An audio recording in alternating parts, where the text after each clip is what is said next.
Nokia जो claim करता था वी आर कनेक्टिंग पीपल, जो लोगों को कनेक्ट करता था, वो खुद कैसे टूट गया और ये डाउनफॉल के मेजर रीजंस क्या थे। जितने भी मोबाइल का मार्केट है उसमें से 40% मार्केट शेयर नोकिया कंपनी अकेले होल्ड कर रही थी। उनकी स्ट्रेंथ पे वो ओवर कॉन्फिडेंट थे, पर वो अपनी वीकनेस आइडेंटिफाई करना भूल गए।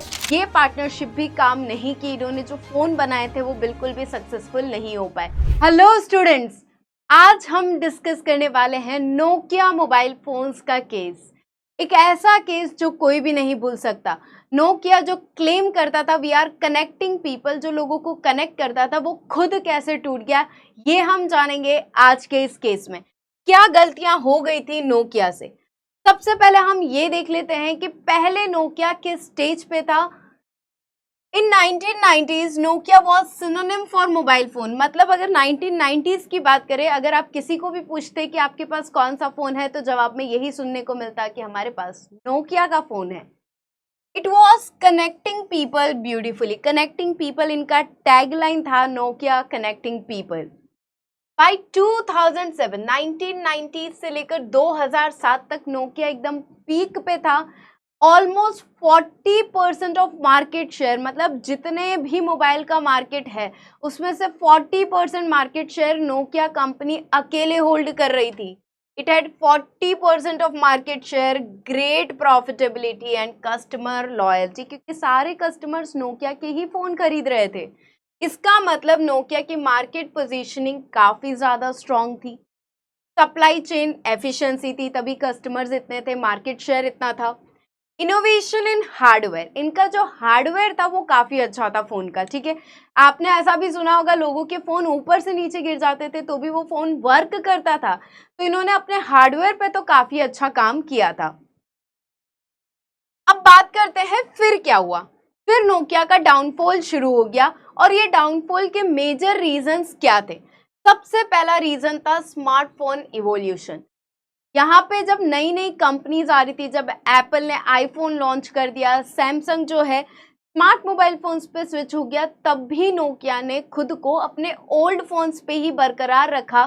क्यों बरकरार रखा? क्योंकि इनको ऐसा लग रहा था कि हम बहुत स्ट्रांग हैं, हमारे कस्टमर्स कहीं और नहीं जाएंगे। और इनको ये भी लग रहा था कि टच स्क्रीन फोन जो है इतने ज़्यादा सक्सेसफुल नहीं होंगे, लोगों को अच्छे नहीं लगेंगे। जो ओल्ड कीपैड फोन्स है वही लोगों को प्रेफरेबल रहेंगे इवन इन द फ्यूचर। और यही उनकी सबसे बड़ी गलतफहमी थी। टच स्क्रीन ने एक बवाल मचा दिया मार्केट में और कस्टमर्स जो है डेफिनेटली टच स्क्रीन पे मूव कर गए। अगर आप आज की डेट में मोबाइल फोन देखो तो keypad phones are not even in the market today. Easily किसी को मिलते भी नहीं और इजीली होते भी नहीं है कीपैड फोन किसी के पास। जो भी देखो स्मार्टफोन यूज कर रहा है। तो उन्होंने खुद को बड़ा ओवर एस्टिमेट कर लिया था यहाँ पे। The deal with Microsoft, Nokia company ने माइक्रोसॉफ्ट कंपनी के साथ भी डील करी थी कि हम साथ मिलकर मोबाइल फोन बनाएंगे। और ये पार्टनरशिप का डिसीजन उनके लिए काफी ज्यादा गलत साबित हुआ था। नोकिया फेल्ड मार्केटिंग स्ट्रेटजीज भी इनकी फेल हो गई।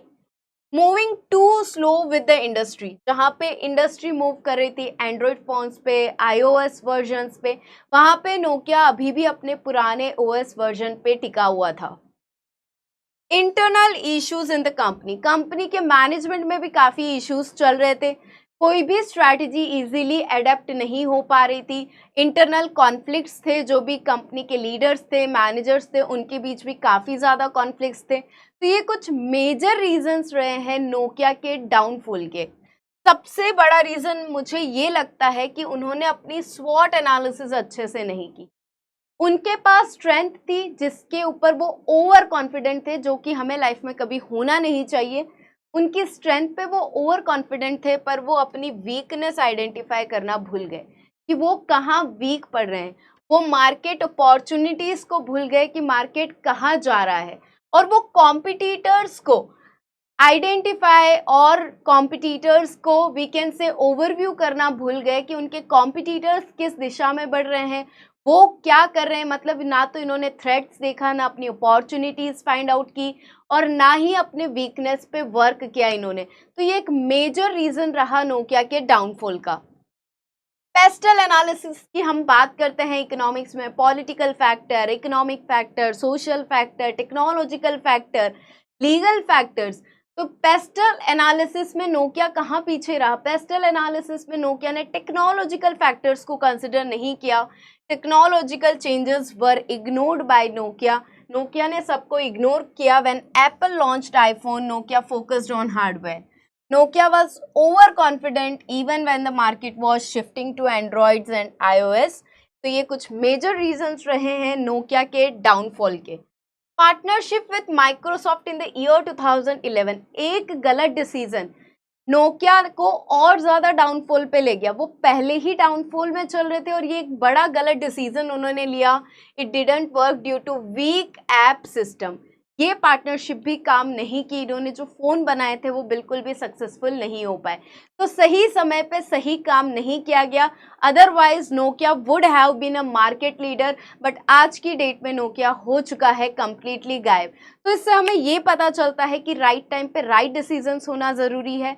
टेक्नोलॉजी के साथ साथ हमें बदलना ज़रूरी है और हमें पता होने चाहिए कि हमारे थ्रेट्स क्या है, अपॉर्चुनिटीज़ क्या है, स्ट्रेंथ्स क्या है एंड वीकनेसेस क्या है. So that was Nokia case for you. Stay tuned for more of such cases. Thank you.